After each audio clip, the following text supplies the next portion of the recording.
Distinguished guests, ladies and gentlemen, today we gather here to celebrate 56 years since that glorious day when the flag of our republic was hoisted for the very first time. Indeed, today we are honored to have the Prime Minister of Barbados, the Right Honorable Mia Mottley, na ningependa niwaulize Wakenya wenzangu tumkaribishe kwa makofi na shangwe mgeni wetu ambaye amekuja kututembelea.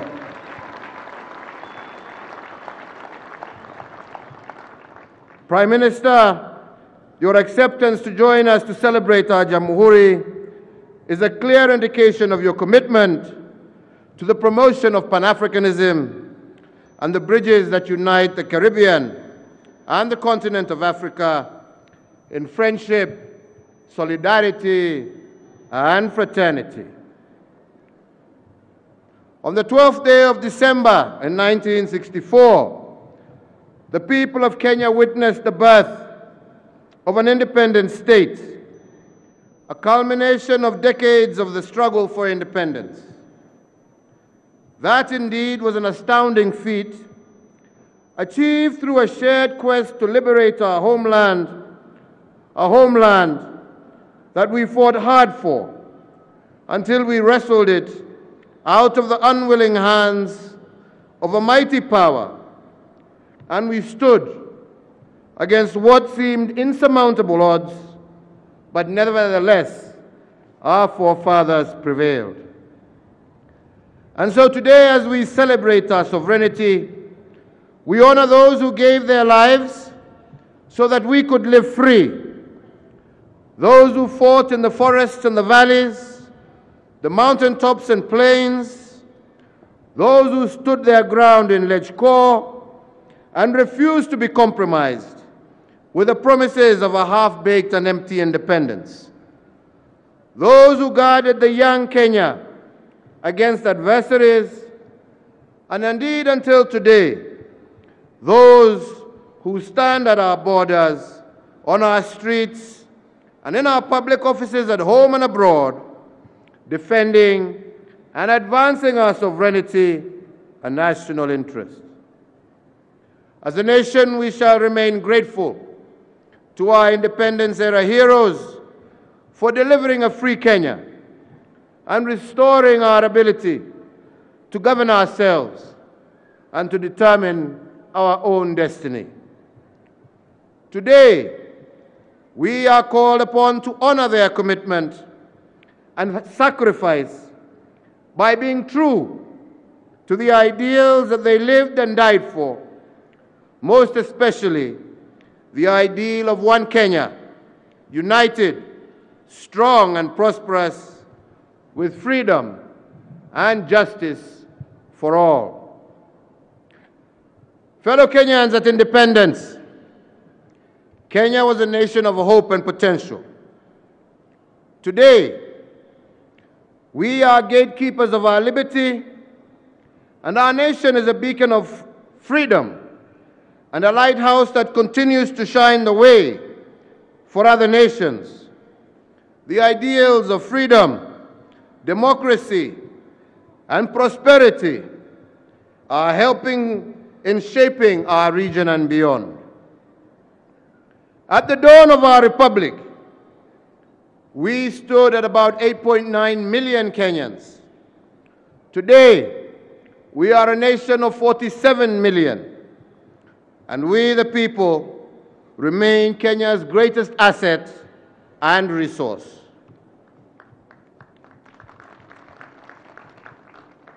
Our unity and diversity, our national and social values, our status as a regional hub, as a cultural melting pot, our heritage and indeed our splendor, our unmatched reputation for being a country that provides shelter and safe harbor for those fleeing turmoil in their home countries.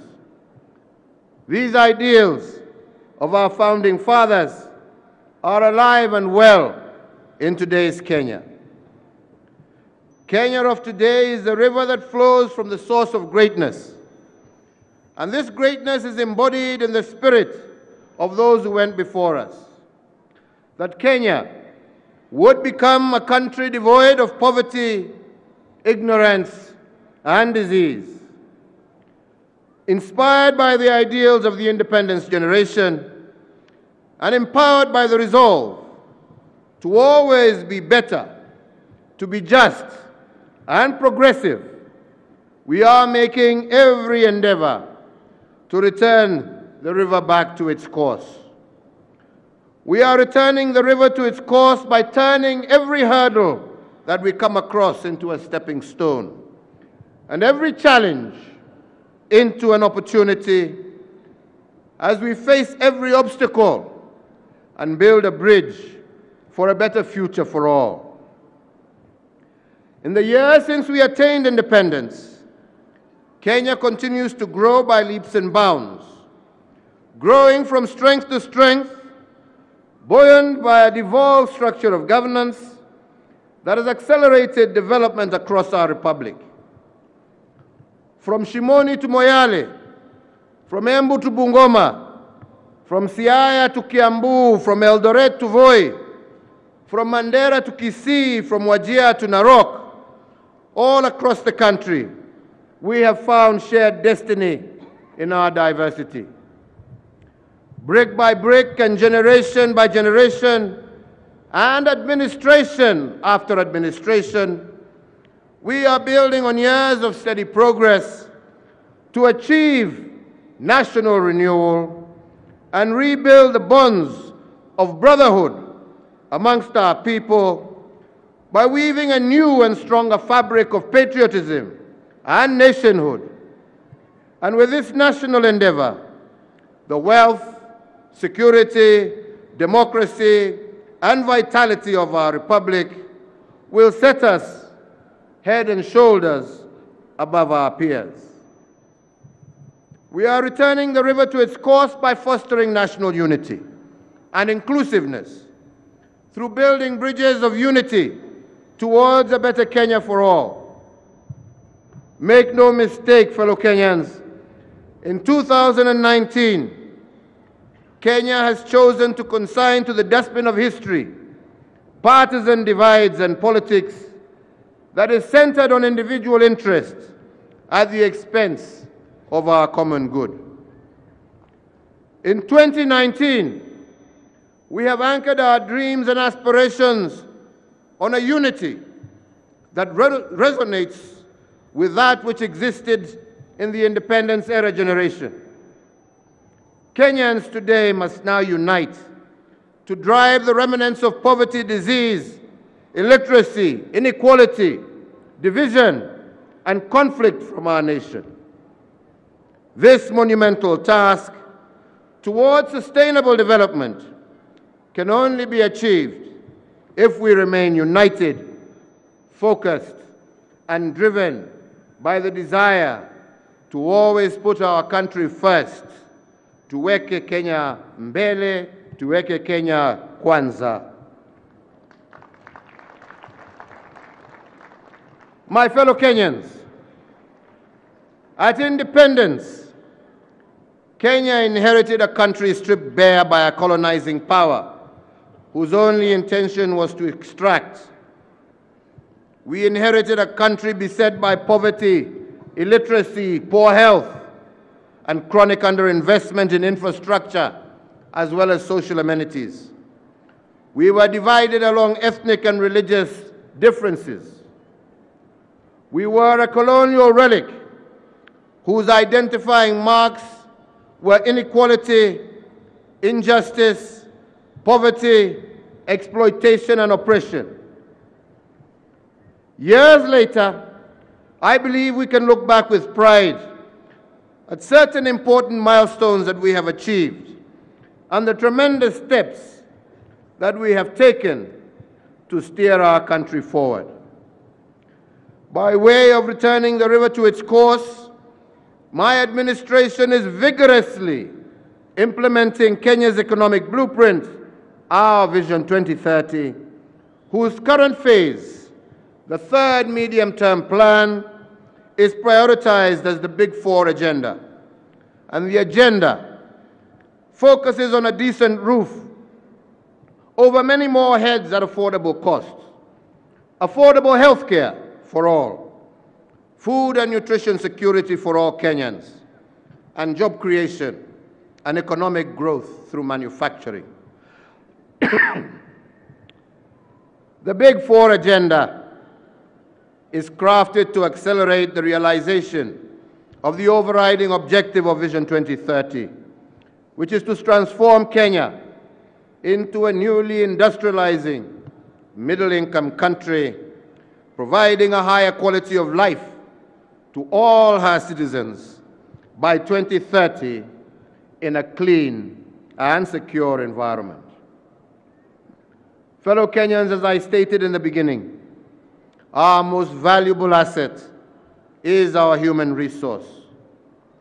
But for this resource to contribute effectively to our development agenda, its health is paramount. It goes without saying, a sickly society cannot expect to realize its development potential to the full. And this is what has informed my administration in identifying universal health care as one of the pillars of our Big Four. Today, I am pleased to report that we have successfully rolled out the pilot phase of this program in the counties of Nyeri, Kisumu, Isiolo, and Machakos. To date, the program has witnessed enhanced access to essential health services with an average of 39% increase reported in the pilot counties. Lessons from that pilot, that robust primary health care system is the right vehicle to secure sustainable universal health coverage. And in this regard, we have invested quality time to prepare the full rollout of this program by the beginning of next year to cover the remaining 43 counties. And to this end, I indeed urge all our county governments and the Ministry of Health to conclude and sign the Intergovernmental Partnership Agreement by the beginning of next year. Fellow Kenyans, we have begun the journey to fulfill our pledge on the affordable housing program. Just last week, I commissioned the first phase of the project by the United Nations Office for Project Services that will deliver 100,000 units across our country. The affordable housing program will continue to deepen and accelerate access to housing far beyond our immediate target of 2022 of building 500,000 housing units, and set Kenya on an extraordinary path as Africa's first country to substantially address housing and social amenity challenges. Fellow Kenyans, the Housing Fund was one of the entities through which the delivery of affordable housing program shall be supported. The creation of the Housing Fund was informed by the need to bridge the gap between the have and the have-nots by creating a framework through which the traditionally unbanked can access finance towards home ownership. You all know that the implementation of the Housing Fund levy as a mandatory contribution for both employees and employers has at every turn been fraught with an avalanche of legal hurdles and obstacles. But we need to soldier on with this noble program.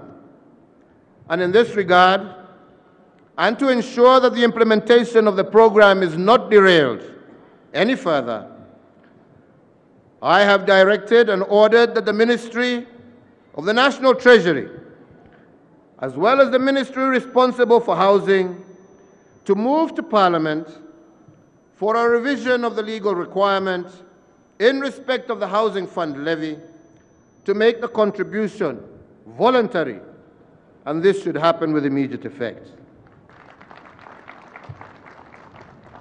Fellow Kenyans, a nation that feeds itself, just like a family that feeds itself, stays healthy, stays secure, and stays united and indeed stable. We need to forge ahead to weed out the fragments of hunger in society and guarantee food and nutrition security for all. And this we must support by increased agricultural production of our major staple foods.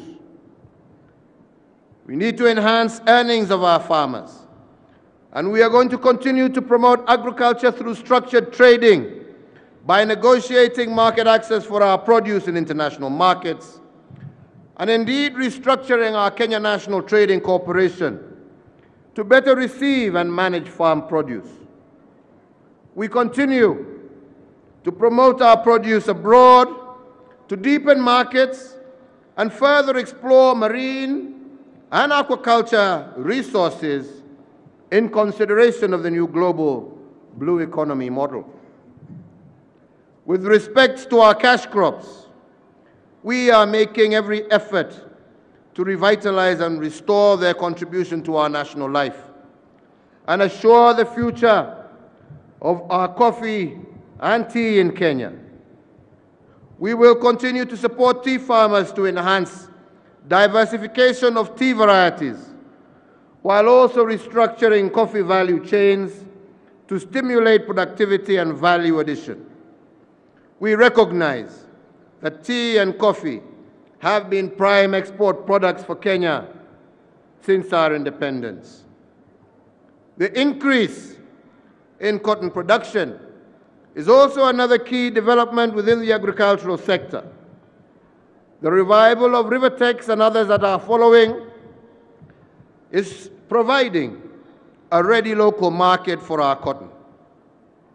The manufacturing pillar of our Big Four also continues to gain momentum as we undertake bold steps in answer to my pledge. We have begun the journey to lay an additional brick to the realization of our commitment to create more opportunities for our people. Fellow Kenyans, foreign direct investment in industry are soaring, and the number of Kenyans gainfully engaged in this sector continues to grow. Indeed, in this context, I am happy to report that in the coming week, we will be launching the groundbreaking in the Naivasha Industrial Park and a major investment by a foreign investor in partnership with a local investor. Fellow Kenyans, we also note with satisfaction the safeguards that we have put in place to protect local industry and guard against dumping. These efforts are bearing fruits. And in that regard, and to further cement these gains, I continue to urge all Kenyans to buy locally made products in support of the Buy Kenya, Build Kenya initiative, as it creates employment and allows incomes to your fellow Kenyans. Ladies and gentlemen, we are continuing in our pursuit to make Kenya secure and an attractive destination for investments. I am pleased to acknowledge that Kenya's ranking in the World Bank's Ease of Doing Business Index improved once again this year to position 56 amongst 190 global economies. Since I assumed office, we have improved by 80 positions globally and remain on course to becoming the top 50 countries next year. As we build that momentum to achieve the top 25 status, and this we intend to do by the middle of the next decade. Fellow Kenyans, we should be proud of our achievements, because evidently no other country has seen such a sustained and large improvement in the ease of doing business over the same period. And this positive change has been most felt by our small and medium-sized enterprises who have benefited from our culture of being an open and listening government that is attuned to the needs of enterprise. The remarkable progress in the ease of doing business has been due to our reforms in the processes of establishing businesses, issuing construction permits, acquiring electricity, as well as the ease in accessing credit, paying taxes, and trading across borders. We have also increased investment in the energy sector, embraced ICT, and sustained the war against corruption. The institutionalization of these reforms will continue to cement and secure Nairobi's place as a diplomatic hub and Kenya as a whole as the steadfast economic powerhouse in Eastern and Central Africa.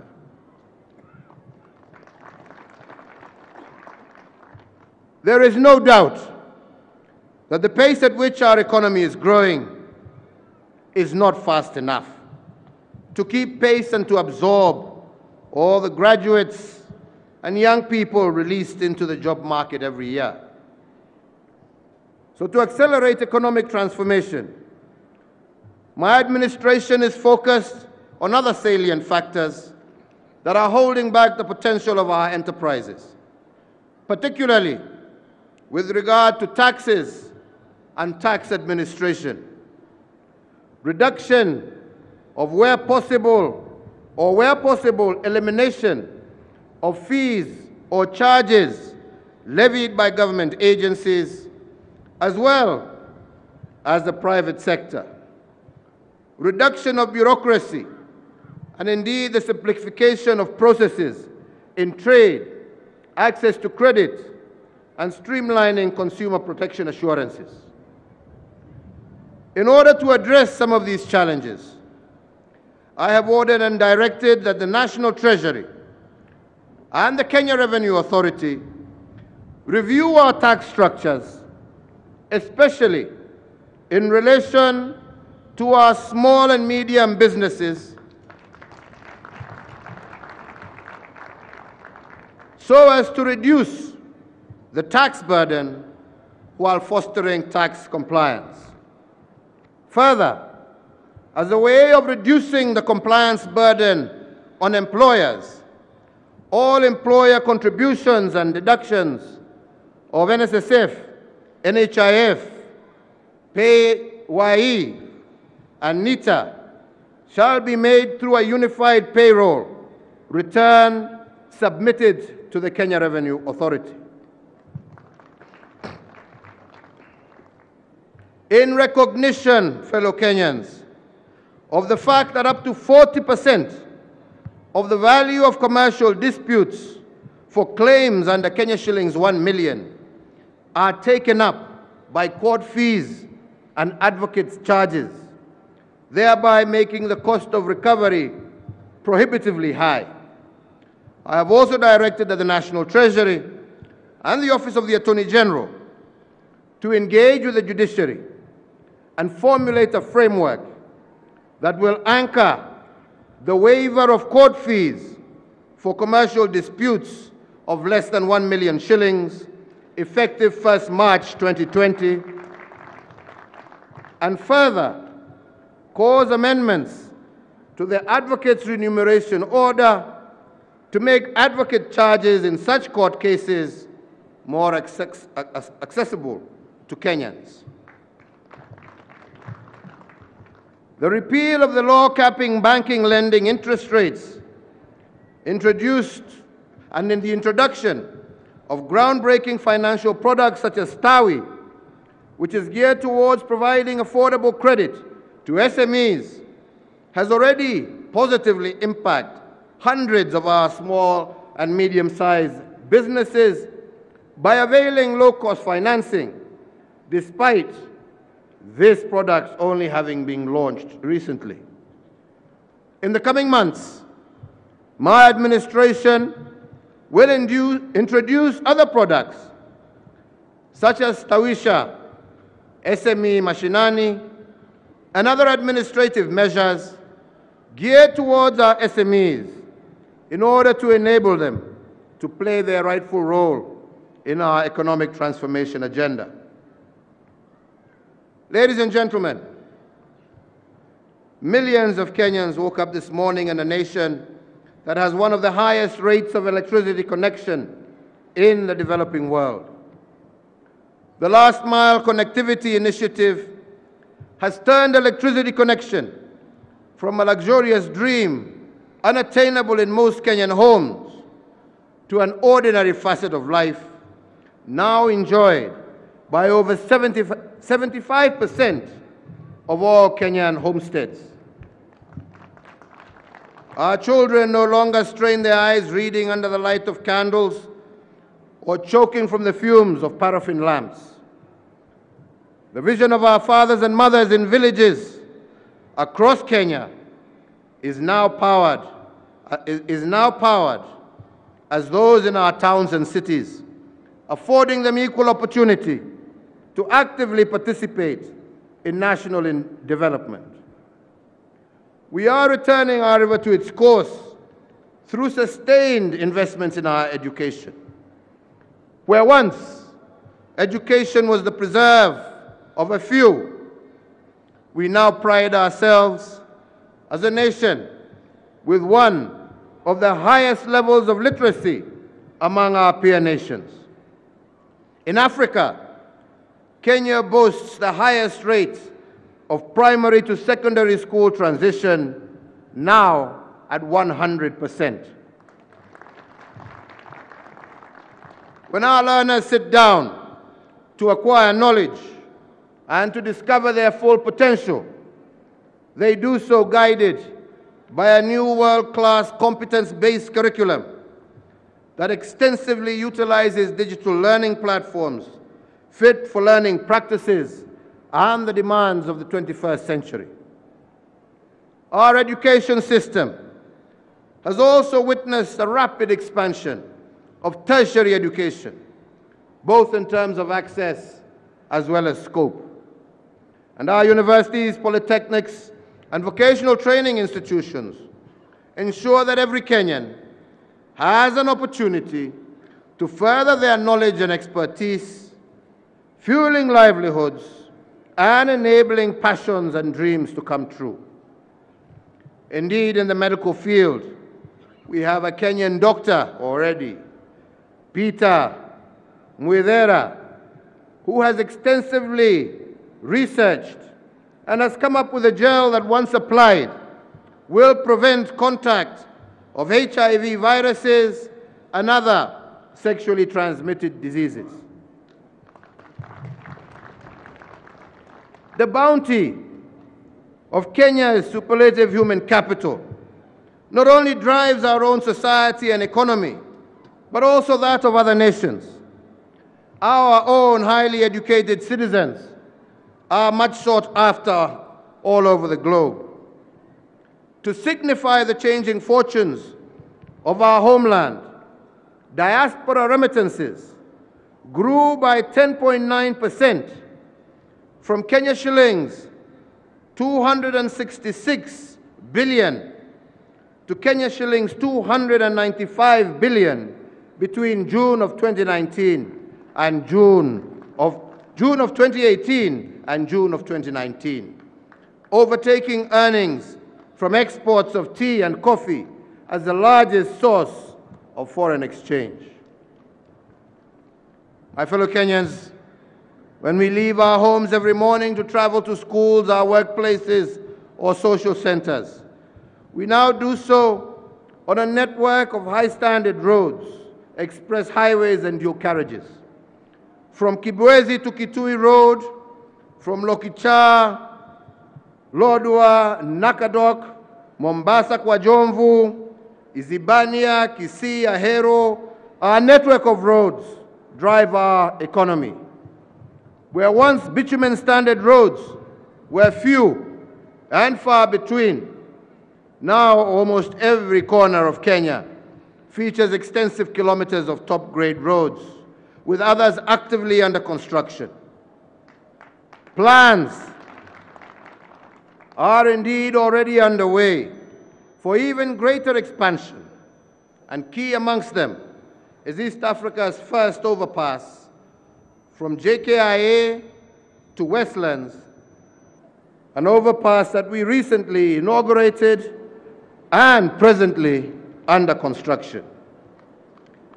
This unprecedented enhancement in infrastructure is not limited to our road network. We have expanded our sea, our ports, our airports, and lake ports, and laid the standard gauge railway, ensuring a diversity in transportation that is unrivaled on our continent. Coupled with an extensive telecommunication network infrastructure that features some of the highest internet speeds anywhere in the world, a Kenyan, even in the most remote part of our country, can travel quickly and conveniently and can receive goods and services wherever they are, whenever they wish. This enabling infrastructure has made Kenya a global leader in the arena of mobile technology. We have revolutionized mobile banking, fintech, and the integration of cutting-edge technologies with our traditional economy. Thanks to technology, transactions are now majorly conducted remotely from the palm of our hands, and government services, Huduma, are requested and received on mobile devices across every corner of our country. As a result, the world has indeed come calling, and Kenya has hosted numerous global conferences and international exhibitions which have enhanced Kenya's visibility globally. In this week alone, we had over 10 heads of state and government attending the summit of the African, Caribbean, and Pacific group of countries.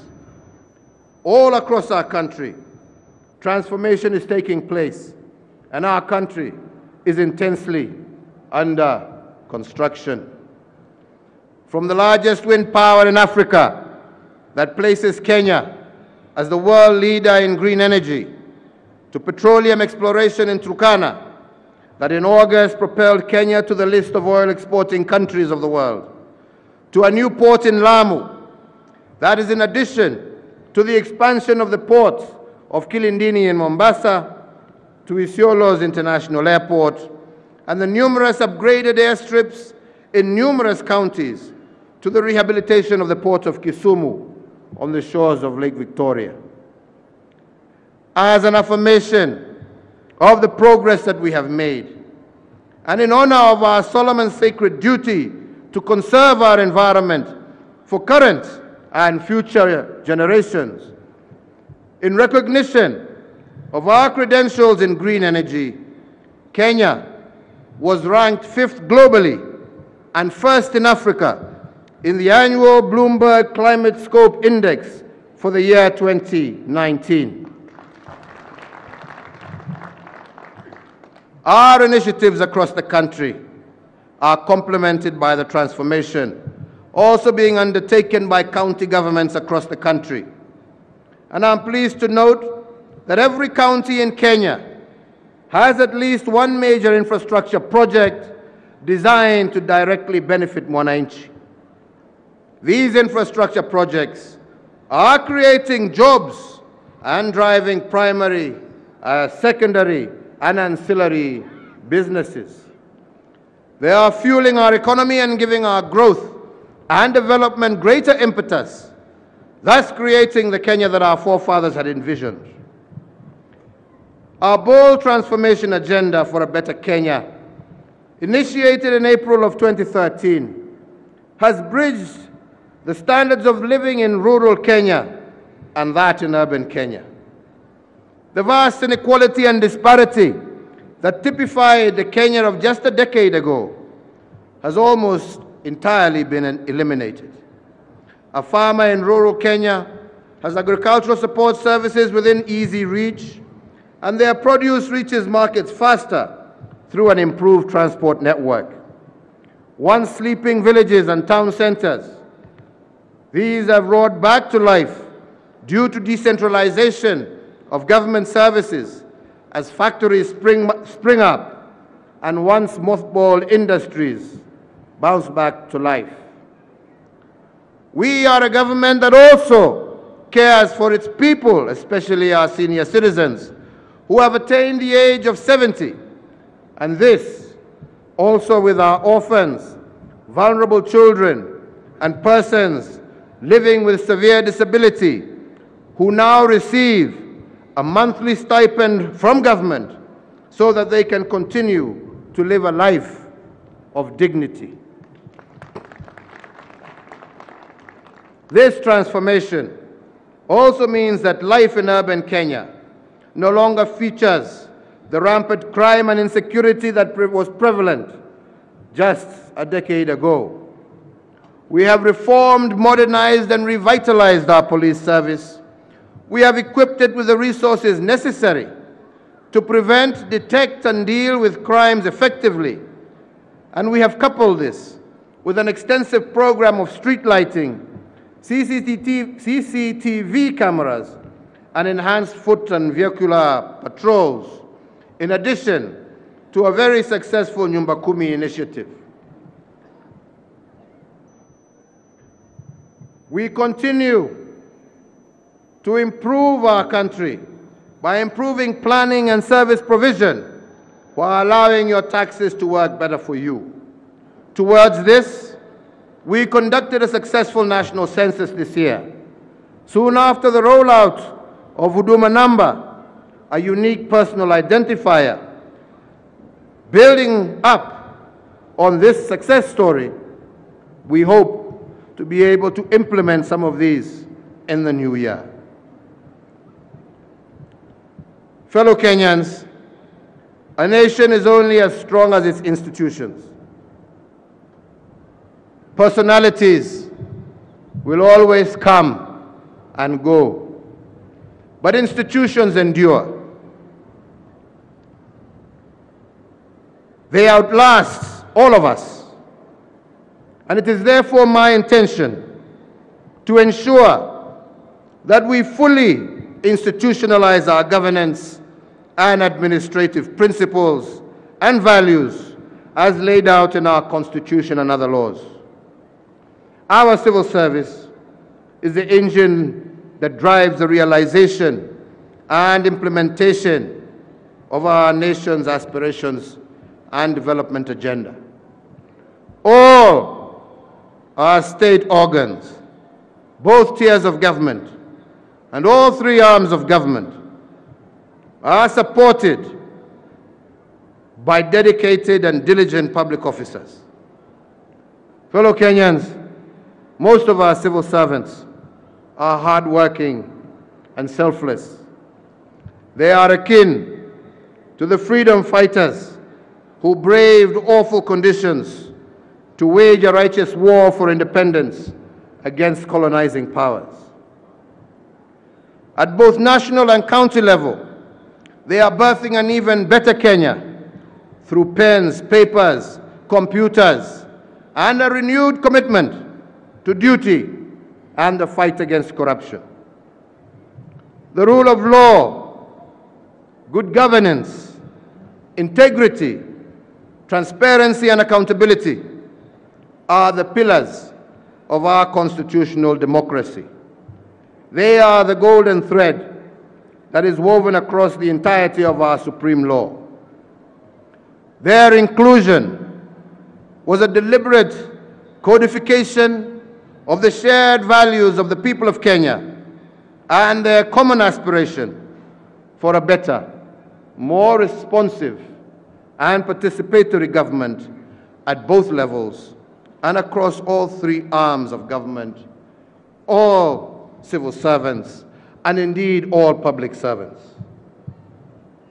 Therefore, this golden standard must be applied equally and consistently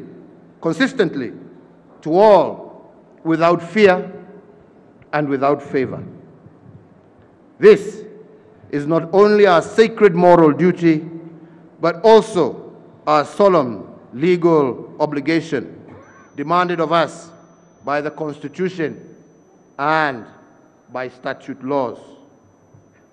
Indeed, on assumption of state office or public office, the officers all become trustees of the people with a constitutional, statutory, and moral duty to administer public affairs and resources in fidelity with the law and strictly for the benefit of the people of Kenya. State and public officers are not above the law. Our constitutional order is a jealous one. It demands that state and public officers serve no other master but it. A teacher in the public service cannot have one foot in the classroom and the other in parliament. One cannot serve as a legislator at the national or county level while at the same time practicing law, whether or not for gain. In the same way, judges and magistrates cease completely any legal practice while in office. Similarly, doctors, engineers, accountants, and other professionals who take up state or public office should give up private practice and devote their full-time energies and focus on public duties. Mtu halazimishwi kufanya hii kazi, lakini ukiamua kuifanya, lazima uifanye kwa njia ya haki.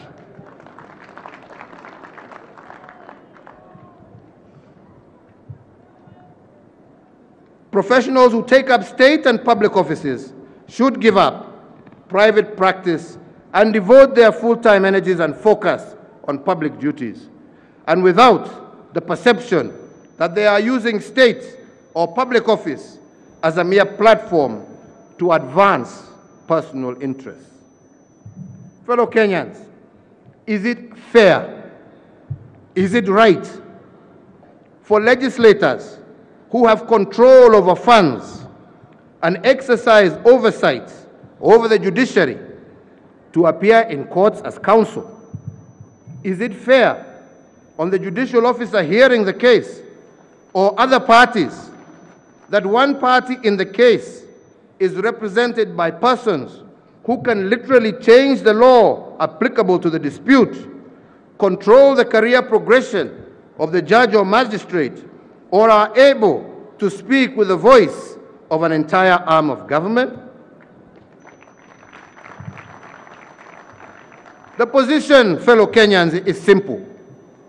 You either serve the public in the role you signed up for, or you serve the republic as a private practitioner. It is a profound conflict of interest to do both. Fellow Kenyans, the war on corruption will continue until we weed out from our midst those who abuse the privileges of their offices for personal benefit. No magistrate or judge or any other state or public office who has abused the public trust shall be allowed to hide behind the veil of autonomy or independence.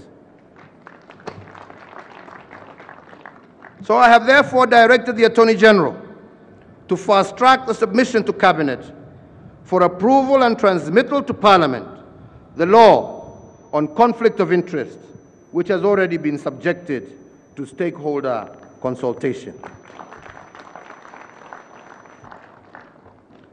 Fellow Kenyans, as an affirmation of the steady progress that we are making and as a validation of our historical, tested, and proven commitment to to Africa's positions and fulfillment of our obligations at the international level, Kenya has been endorsed overwhelmingly as the African Union's candidate for the non-permanent seat of the United Nations Security Council for the period 2021-2022.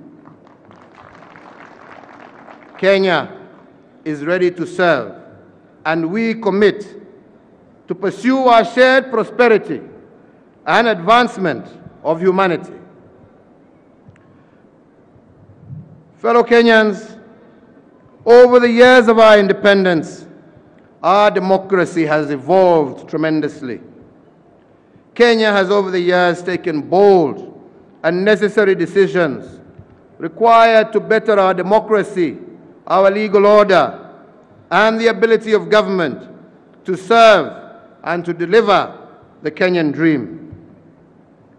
Indeed, as the first elected president under the Constitution of Kenya 2010, I am pleased with how we have implemented the new Apex law. Kenya is undoubtedly better today than we were in 2010, in a large part because of the changes we ushered in through our new Constitution of Kenya. In 2019, we once again find ourselves called upon to consider further bold but necessary actions to further better our democracy and to enhance the effectiveness and inclusiveness of our government systems. Just as in 1963, we have the opportunity to create a better nation by fostering how we govern ourselves. We must not succumb to inertia or be afraid to implement change when necessary. We must not elevate partisan positions or short-term interests over the greater good. We are called upon to build bridges and to heal divisions, not because it is easy, but it is because it is who we are and because it is what we must do as Kenyans. Our independence-era heroes refused to be compromised with leadership positions while others in their numbers languished in colonial detention. They put aside narrow political glory to self in favor of Kenya's wider and enduring interests. In 2019, we are each called upon once again to put country above self, to put Kenya's enduring interests above our fears and personal aspirations. Let us for once say, Kenya kwanza, leo, kesho, na milele. Fellow Kenyans, let us return our country back on course by emulating the independence generation who sought to build a united Kenya. They had a dream of one Kenya, one people. Over the years, this fundamental platform was diminished by political balkanization, pandering to narrow divides, and succumbing to the false allure of transient political aspirations. Whereas all Kenyans have a part to play in building the Kenyan dream and bringing it to fruition, we, as Kenya's political leadership, must take the lead in this process. To do this, we must adopt a long-term view of what we hope Kenya will become in the future.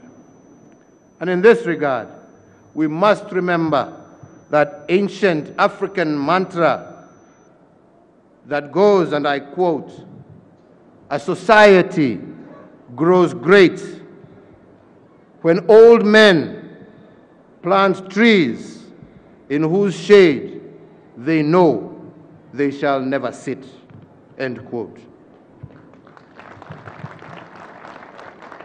Each of us, you and me, must make daily decisions purely driven by Kenya's wider and enduring interests. This, I believe, is not an unreasonable ask or an impossible position. We are gathered here today to celebrate men and women who did precisely that, whether in resisting invading colonial forces or confronting them once they established their rule, or building this blessed nation after we expelled our colonizer. We are their descendants, and their greatness flows in our blood, and their sacrifice forged in our bones. To return our river to course, we must live and breathe that mantra of Kenya Kwanza, Leo, Kesho, na Milele. And what is this Kenya Kwanza, Leo, Kesho, na Milele? On a daily basis.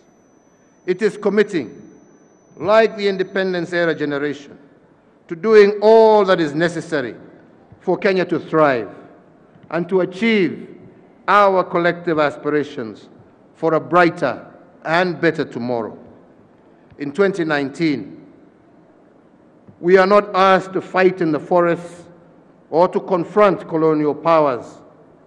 We are called upon to obey the law, to discharge our civic duty, to conserve our environment, to care for our parents and our children, to refuse to be corrupt, to be mindful of our neighbors, to bring blessings to the less fortunate, to resist negative ethnicity, tribalism, and religious divides, and everything that undermines our unity and cohesion. We are a nation called upon to be great, to be a beacon of hope for others, to be on this earth the reflection of divine providence, favor, and protection, to secure and strengthen our democracy. Now is the time to recommit ourselves and put Kenya first. And in so doing, we shall have honored the enduring legacy of the independence generation, to whom we are and shall forever be greatly indebted. May God bless you, and may God bless Kenya.